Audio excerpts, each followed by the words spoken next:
Ne soyez pas leur ennemi. Shalom, bien-aimés dans le Seigneur.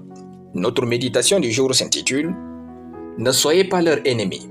Nous tirons notre texte dans Matthieu chapitre 5, le verset 44 qui nous dit ceci. « Mais moi, je vous dis, aimez vos ennemis, bénissez ceux qui vous maudissent, faites du bien à ceux qui vous haïssent et priez pour ceux qui vous maltraitent et qui vous persécutent. » Gloire à Dieu. Ne soyez jamais l'ennemi de vos ennemis. Eux, ils peuvent être vos ennemis, mais vous ne pouvez pas vous permettre cette attitude. Soyez prudents vis-à-vis de vos ennemis, mais ne soyez jamais leurs ennemis.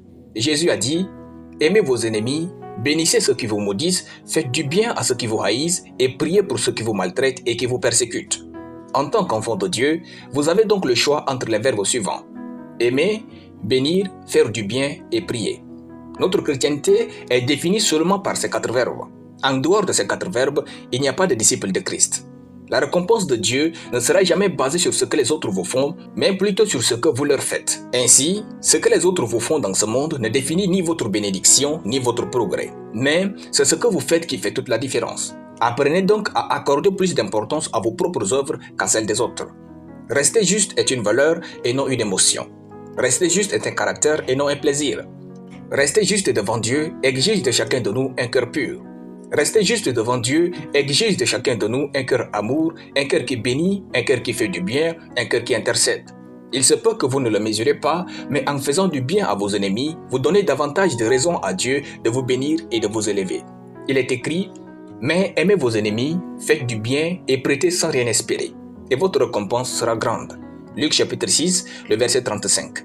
Ne vivez pas une vie émotionnelle où vous vous emportez sur tout, vivez plutôt une vie de valeur. Ne devenez ni l'ami ni l'ennemi de vos ennemis. Jésus nous dit simplement, aimez vos ennemis, bénissez ceux qui vous maudissent, faites du bien à ceux qui vous haïssent et priez pour ceux qui vous maltraitent et qui vous persécutent. Votre cœur est trop précieux pour Dieu pour que vous vous permettiez d'en faire le siège de la haine et de la vengeance. Ayez un cœur grand et amour. Alléluia. Nous allons prier. Père rempli de bonté et d'amour, je te rends grâce pour ta parole.